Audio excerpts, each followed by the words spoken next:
Bonjour Jean-François Frémiot. Bonjour. Vous êtes directeur de développement chez Eutelsat. C'est quoi Eutelsat? Alors Eutelsat est le premier opérateur de satellites en Europe. Donc avec des satellites de télécommunication sur orbite géostationnaire, c'est-à-dire fixe par rapport à la Terre, et nous couvrons donc à peu près de l'Amérique du Sud jusque maintenant l'Asie-Pacifique. Alors vous êtes à Ruralytic. Pourquoi Eutelsat est à Ruralytic? Alors Eutelsat est aéronautique et depuis plusieurs années du reste, parce que nous croyons fermement que le satellite, et nous le démontrons, est un excellent moyen de résorption de la fracture numérique, des zones blanches, des zones grises. Et donc nous venons vanter et rappeler l'intérêt du satellite dans ces zones comme moyen complémentaire aux infrastructures terrestres. Alors bon, on entend beaucoup à Ruralytic poser la question de la fibre optique, d'une généralisation de la fibre optique à horizon 2025. Est-ce à dire que le satellite va jouer durant cette période un rôle important? Moi je pense que la fibre optique pousse les attentes des gens. C'est-à-dire que maintenant, effectivement, les gens ont entendu parler de 100 mégabits, alors qu'ils n'ont même beaucoup n'ont que 512 kilobits ou 2 mégabits. Donc ils sont encore plus en appétence d'avoir de la qualité de service, du débit et des usages très particuliers. Donc il est certain que là, c'est un formidable élan qui a été impulsé au débit et au très haut débit par ce discours de la fibre, et que, bien entendu, les gens ne peuvent plus se satisfaire de 512 kilobits par seconde, à la fois à cause de ce discours, et à la fois aussi par l'usage, parce que c'est vrai qu'aujourd'hui, avec une liaison à 512 kilobits par seconde, ou 1 mégabit ou 2 mégabits, on ne fait pas grand-chose, on ne va pas sur les sites intéressants, on ne sait pas télécharger, on ne sait pas transmettre ces informations à sa famille, à son entreprise, etc. Donc le satellite est là pour les attentes des gens qui sont très mal servis aujourd'hui et qui ont vraiment besoin ou qui veulent pouvoir avoir cette qualité de service qu'ils ne peuvent pas espérer avant des dizaines d'années. Alors justement, les conseils régionaux, les conseils généraux investissent ou ont prévu d'investir pour faire en sorte que le THD fibre arrive à l'entrée des collèges et des lycées. Le problème est posé pour les écoles, en particulier pour les écoles rurales. Pensez-vous que des solutions satellites sont possibles, et est-ce que Eutelsat intervient sur ces sujets-là? Alors tout à fait. Bon, déjà, nous connectons par satellite tout un parc d'écoles dans d'autres pays d'Europe. Je pense par exemple à l'Irlande. Au dehors d'Europe, je pourrais parler aussi des écoles au Maroc. Et donc c'est pour notamment des petites écoles qui sont dans des zones rurales, qui sont justement dans ces zones mal servies par les moyens terrestres, le satellite est la solution pour les raccorder tout de suite, sans attendre 5 ans, 10 ans ou je ne sais pas. Donc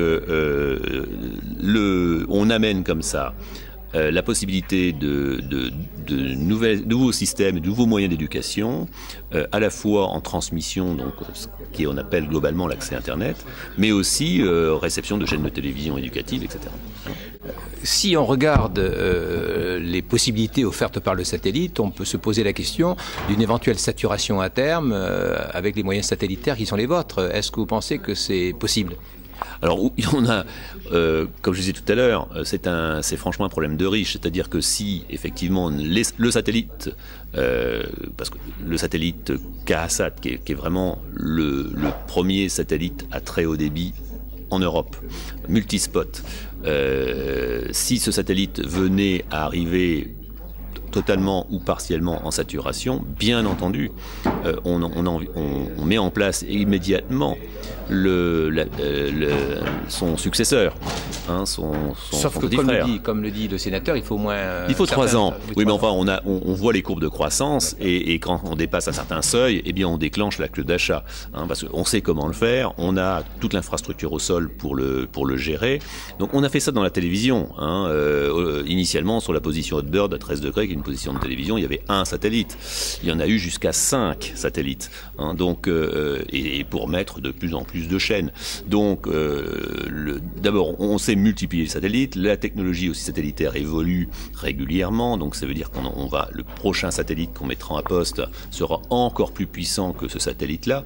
Donc, voilà, c'est un plan de croissance en fonction, bien sûr, du succès rencontré. Vous participez, au projet Connect École. Vous nous en dites quelques mots ? Eh bien oui, c'est avec Orange. L'association des maires de France. Alors sa filiale Nornet et l'association des maires ruraux de France, la MRF, que nous avons décidé de faire un projet pilote sur une vingtaine d'écoles qui sont sélectionnées par la MRF, donc des écoles en zone rurale où on va tester à la fois démontrer l'intérêt d'une connexion au débit dans l'école par satellite et mettre en place des usages très particuliers éducatifs dans ces écoles. Dernière question. Aujourd'hui et après l'élection d'un nouveau président de la République, changement de majorité au Parlement, avez-vous une lisibilité, une visibilité grande sur les possibilités qu'offre le satellite, pardonnez-moi? On est peu impacté quelque part par les changements de politique. Il faut bien voir que nos satellites, ce sont des investissements de Telsat. Nous ne sommes pas aidés par l'Europe, nous ne sommes pas aidés par les collectivités territoriales. Donc mettre à poste un satellite, pour nous, c'est une décision qui est strictement commerciale, qui est strictement de notre business en quelque sorte. Donc, bien entendu, on suit les décisions qui sont prises, parce que si demain la France décidait de se fibrer en 2 ans, il faudrait qu'on réajuste notre plan de bataille. Mais bon, c'est pas franchement le cas. Donc, on voit très bien que nous avons notre place. Nous sommes persuadés.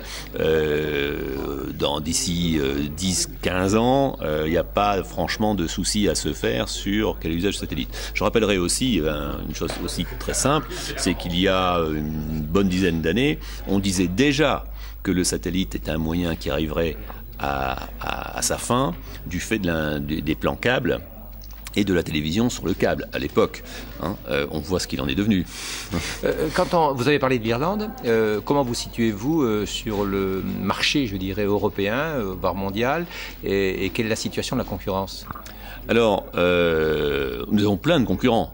Le monde du satellite est un monde complètement ouvert et très concurrentiel.